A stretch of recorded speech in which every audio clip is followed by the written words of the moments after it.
What's going on, everybody? It's your boy Don, and we are back with another video.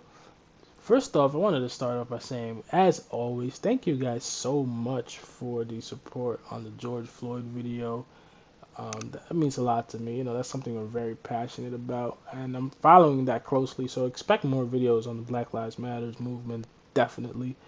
Also, new video dropped with Drew Brees. If you're interested in that, please check that out as well. Just dropped today, actually.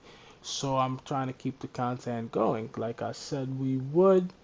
But for today, well, again today, because we're dropping dual videos, I wanted to talk about something I've been thinking about for a long time. And I've been thinking about this, like, especially now during quarantine, when I'm really looking around, I'm like, damn, like, this social media stuff is like is killing us from the inside. And I'll explain to you how I mean that.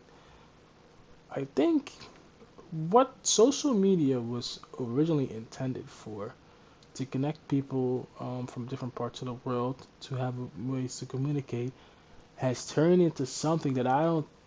Listen, I can't tell you 100% what Mark Zuckerberg was thinking, for example, with Facebook, right?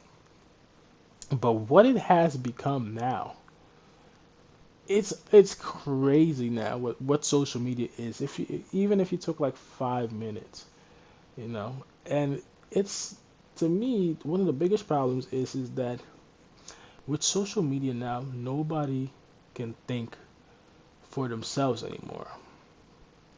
You say, Don, what do you mean? Well, let's think of the basic concept of whatever social media. Social media, you log in, you sign up, whatever, you have an account. You make a profile, list your interests first. Second, the social aspect of social media is to follow people that like the same things you do. Right? Otherwise, what's the point of liking something you don't like? But the problem with liking what you like is it doesn't give you the ability to think outside of the box anymore over time. And the way I can say that this is true is I've recently gone back on Twitter, and I wasn't on Twitter for like maybe 4 or 5 years until I started this YouTube channel back up. And I said to myself, you know, pretty much the same stuff I used to like 4 or 5 years ago, I still like. Which is good and bad if I didn't grow outside of the box years earlier by not being on it. Because if there's something that goes on in the world and you only tend to follow what you like, you tend to not be able to see the broader perspective of what's going on. And this is why we have so many people clash on social media all the time, because it's one idea against another idea. It's not, oh, I understand what you're saying, but this is what I'm saying. It's no, my idea is better than yours. Why? Because you've been conditioning yourself that this is what you like, and this is what you're gonna do, and this is what you're gonna follow. And I like what Will Smith says, but I don't like what Katy Perry says. Whatever. I'm just making an example. You know, that is probably one of the worst qualities of social media is the basically the group think mentality that it has created. If you are mad at social media, I don't care who you follow. You can find a group of 100 people who probably like the same thing you do and will make you feel better by regurgitating exactly what you're thinking, and then you tell yourself, see, I'm right, they're wrong. When, hey, on the other token, there's about the same amount of people who give you the other side. But why follow the other side if you get to pick and choose who you follow? And what I think that this ultimately comes down to is a form of control that you don't want to be in. I don't think you should want to be controlled by only what you feel like you like.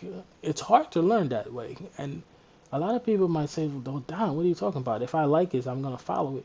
Yes, you're going to follow it. But if there's something that happens in the world, you need to have a type of perspective that allows you to see the world as a whole, because the world is big.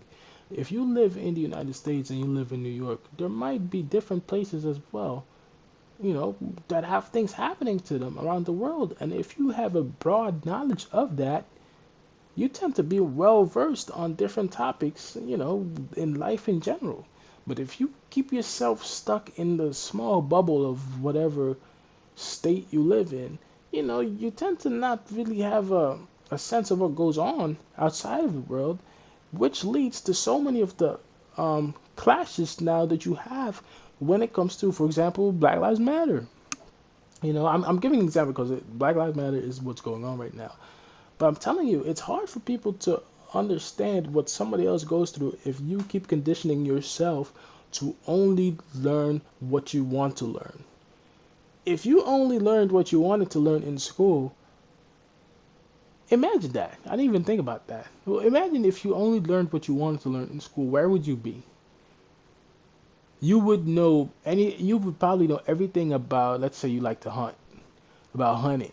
But when it comes to maybe event in history, you might not be as well versed in that.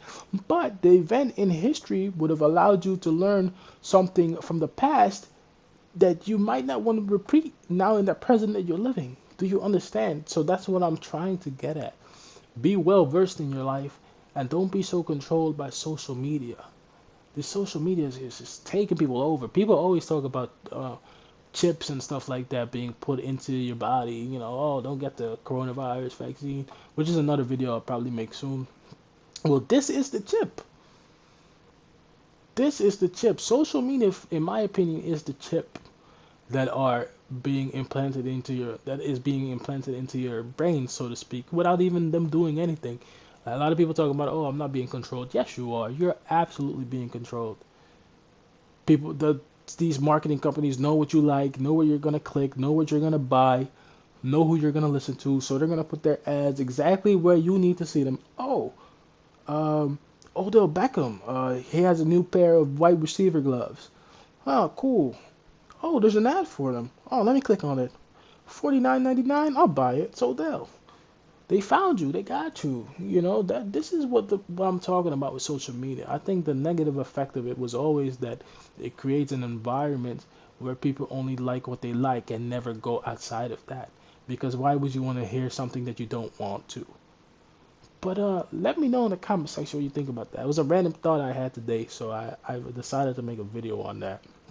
Do you feel like social media controls people the same way, or do you feel like it doesn't really matter because you need to have an escape sometime from your world to be in your social media world where you feel like you have some type of, not necessarily status, but you have some type of um, appeal, which what you need in your life to go through your day to day? Let your boy Don know in the comment section as always, and we're always here bringing good content. Like, comment, rate, subscribe, and I'll see y'all next time, man. Peace. I'm out.